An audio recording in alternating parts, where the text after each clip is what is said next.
première habitude à mettre en place pour de belles finitions. Ici, c'est pour un beau début de couture. C'est la façon dont on va préparer notre canette. Donc, ma canette, comme je le sais, là, je viens former un P avec mon fil. Mon fil doit se dévider par la gauche.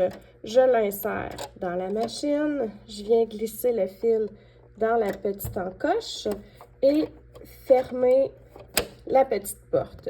Je peux commencer à coudre comme ça. C'est sûr que nous, on a besoin que le fil vienne sortir ici par le trou d'aiguille, mais si je commence à coudre comme ça, ce que plusieurs font, le fil de canette va se guider tout seul. Il va y aller tout seul et plusieurs vont commencer leur couture comme ça. Mais ce qui va se passer, et ici, je ne fais même pas, je prends même pas le temps de faire mon point d'arrêt. Je vais simplement commencer ma couture. Donc, on peut voir que le fil de canette s'est guidé. Là, j'en avais laissé beaucoup trop long inutilement. Tout seul et vient sortir par lui-même, par le trou d'aiguille. Mais ce qu'on peut voir comme début de couture, ça ressemble à ça. Et là, j'ai même pas fait de point d'arrêt, ce serait encore pire. Je vous avoue que j'ai ce petit réflexe, même les vêtements en industrie, en magasin, aller regarder les débuts de couture et je vous jure, les vêtements et les accessoires en tissu, que ça arrive souvent qu'il y a des débuts de couture qui ressemblent à ça. Donc, nous, bien entendu, on veut avoir un début de couture propre. Donc, on va prendre le temps de guider notre fil dans le trou d'aiguille par nous-mêmes. Comment on va faire ça? Toujours mon P, toujours ma canette. On glisse le fil dans le petit encoche. Et là, ce qu'on va faire, j'ai pris soin de bien enfiler mon aiguille. Donc, j'abaisse mon pied. Et là, je vais venir avec le volant.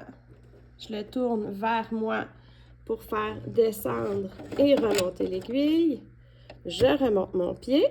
Je vais glisser sous le pied ce que j'ai sous la main. Ici, c'est un petit coup de fil. Ça peut être une lame de ciseaux, un découseur, ce qu'on a sous la main.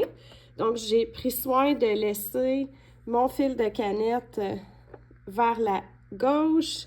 Et là, je me ramasse avec une boucle. Ça a formé une boucle, le fait que j'ai passé mon petit coupe-fil sous l'aiguille et le fil de l'aiguille qui dépasse. Je vais les pincer ensemble. Je prends la boucle et le fil pincés ensemble et je vais tirer, ce qui va amener mon fil de canette dans le trou d'aiguille. Et là, je suis prête à commencer ma couture et ça va faire un début de couture propre.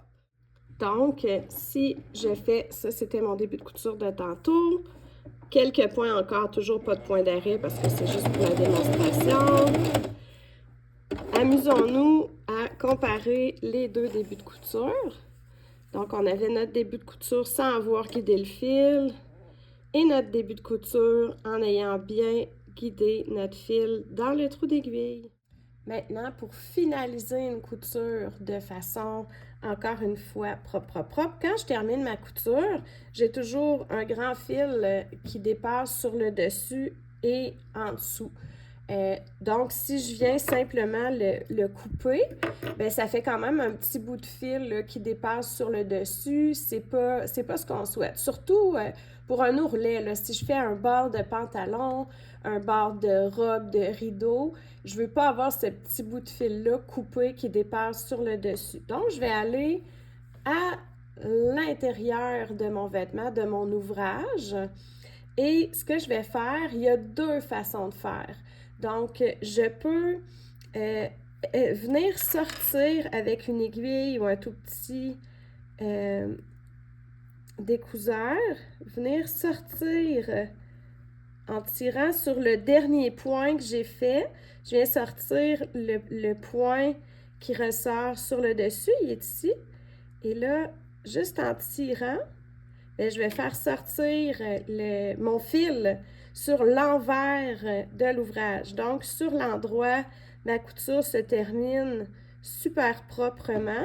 Et sur l'envers, bien là, je pourrais venir nouer tout simplement mes deux fils et ce serait super solide en plus d'être beaucoup plus joli. Une autre façon de terminer mon ouvrage de façon super propre, si j'ai un petit peu de difficulté à faire ressortir le dernier point comme je viens de le faire, le fil qui dépasse sur le dessus qu'on veut envoyer en dessous, on va simplement venir l'enfiler dans une aiguille à coudre et le faire passer sous l'ouvrage pour venir terminer en faisant un nœud de la même façon qu'on l'a fait tantôt pour une finition impeccable sur le dessus de mon ouvrage.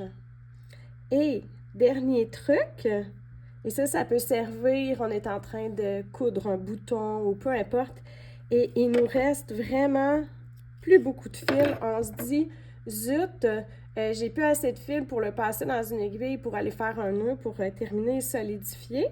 Mon petit truc, c'est que je vais insérer tout de suite l'aiguille là où je veux passer le fil et je vais rapprocher le chat de l'aiguille du tissu.